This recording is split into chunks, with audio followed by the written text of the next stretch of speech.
এই ভোট গণনা ইতিমধ্যে চতুৰ্থ ৰাউণ্ড পাইছেগে। কি দেখিছা, কি ক'ব এই মুহূৰ্তত? এতিয়ালৈকে চতুৰ্থ ৰাউণ্ড পৰ্যন্ত আমাৰ শিৱসাগৰ বিধানসভা সমষ্টিত আমি ভোট পাইছোঁ এতিয়ালৈকে 18,524টা আৰু বিজেপিয়ে ভোট পাইছে 15,706টা। আমি প্ৰায় 3,000 ভোটত আমাৰ শিৱসাগৰ বিধানসভা সমষ্টিত এতিয়ালৈকে অগ্ৰগতি লাভ কৰি আছোঁ। দ্বিতীয়তে ডিমৌ যিটো বিধানসভা সমষ্টি, ডিমৌ বিধানসভা সমষ্টিত বিজেপিয়ে 13,253টা ভোট পাইছে তৃতীয় ৰাউণ্ড পৰ্যন্ত, আৰু আমি পাইছোঁ কংগ্ৰেছৰ কেণ্ডিডেটে, আমাৰ বিৰোধী ঐক্য মঞ্চৰ কেণ্ডিডেটে পাইছোঁ 13,689টা। তাতো আমি কেইটামান ভোটত 300মান ভোটত আমি এতিয়াও জয়লাভ কৰি আছোঁ।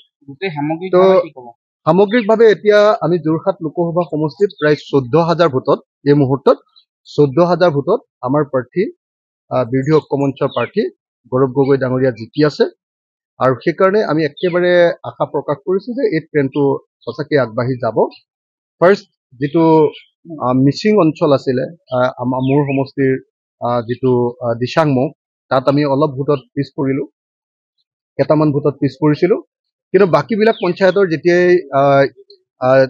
হেৰিটো খুলিলে তেতিয়াই দেখা গ'ল যে নহয়, আমাৰ ভোটৰ ট্ৰেণ্ডটো আকৌ আগবাঢ়ি গুচি গ'ল।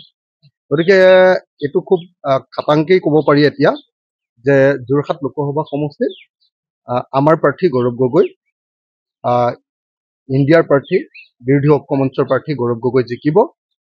দ্বিতীয় কথাটো হ'ল যে গোটেই অসমত যি ধৰণৰ মানে বিজেপিয়ে যিটো হাৱা দি আছিলে যে তেওঁলোকে 12টাত জিকিবই আৰু 13টাও হৈ যাব পাৰে, সেইটো যে নহয়, ইতিমধ্যে সেই কথাটো ইতিমধ্যে প্ৰতীয়মান হৈ গৈছে, তাৰ ট্ৰেণ্ড ইতিমধ্যে দেখিবলৈ পোৱা গৈছে। আৰু তাতকৈ ডাঙৰ কথাটো হ'ল যে অল ইণ্ডিয়াত এক্সিট পোলে যিটো দেখুৱাই আছিলে বা বিজেপিয়ে যিটো কথা কৈ আছিলে যে সাংঘাতিক ধৰণে বিজেপি জিকিব, এতিয়াতো প্ৰধানমন্ত্ৰীয়ে তেওঁৰ নিজৰ সমষ্টিত এতিয়ালৈকে পিছ পৰি আছে। প্ৰধানমন্ত্ৰীজন যদি পিছ পৰি থাকে, আমেথিত যদি পিছ পৰি থাকে, তাৰ অৰ্থটো হ'ল যে নৰেন্দ্ৰ মোদীৰ ঢৌ নাই নাই আৰু নাই বুলি যেতিয়া কৈ আছিলোঁ তেতিয়াতো আমাক সকলোৱে সমালোচনা কৰিছিল, সকলোৱে কৈ আছিলে নহ'লেতো আৰু যদি সঁচাকৈ ঢৌ থাকে পিছটো অন্তত নপৰে, নহয় জানো, পিছটো ক'তো নপৰে তেতিয়া।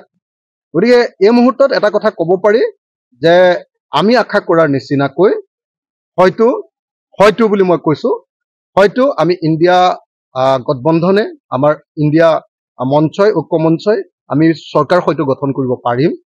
দ্বিতীয়তে আমি আশা কৰা ধৰণে হয়তো অসমতো আমাৰ ভাল ৰিজাল্ট হ'ব। বিজেপিৰ যি অপপ্ৰচাৰ, বিজেপিৰ যি অপশাসন, বিজেপিৰ যি দাদাগিৰি, বিজেপিৰ যি ফেচিবাদ আৰু সাম্প্ৰদায়িক ফেচিবাদ, তাৰ বিৰুদ্ধে ৰাইজে ভোট দিছে। বিজেপিয়ে যি ধৰণে দেশ বিক্ৰী কৰিছে তাৰ বিৰুদ্ধে ৰাইজে ভোট দিছে। বিজেপিয়ে যি ধৰণে সাম্প্ৰদায়িক ৰাজনীতি কৰি দেশখন থানবান কৰি পেলাব খুজিছে আৰু সমগ্ৰ ভাৰতৰ মানুহৰ বাক স্বাধীনতা হৰণ কৰিছে, তাৰ বিৰুদ্ধে ৰাইজে ভোট দিছে। আৰু বিজেপিয়ে যি ধৰণে মূল্যবৃদ্ধি কৰিছে তাৰ বিৰুদ্ধে মানুহে ভোট দিছে। এটা কথা খাটাং, সৰ্বশেষত কি হয় আমি নাজানো, কিন্তু এটা বস্তু খাটাং হৈছে যে মানুহৰ ট্ৰেণ্ডটো এইবাৰ বিজেপিৰ বিৰুদ্ধে, মানুহৰ খংটো বিজেপিৰ বিৰুদ্ধে, মানুহে এইবাৰ বিজেপিক হৰুৱাটো বিচাৰিছে। আৰু সেইকাৰণে মই আশা কৰোঁ যে নিশ্চয় এইবাৰ NDA নহয়, এইবাৰ ইণ্ডিয়াই চৰকাৰ কৰিব। অসমতো আমাৰ বিৰোধী ঐক্য মঞ্চই যথেষ্ট ভাল ফলাফল দেখুৱাব, আমি আশা কৰা মতে ফলাফল দেখুৱাব, আৰু আমাৰ নিজৰ সমষ্টি যোৰহাটত আমি নিশ্চিতভাৱে জয়লাভ কৰিম। এই কথাটো আমি এতিয়া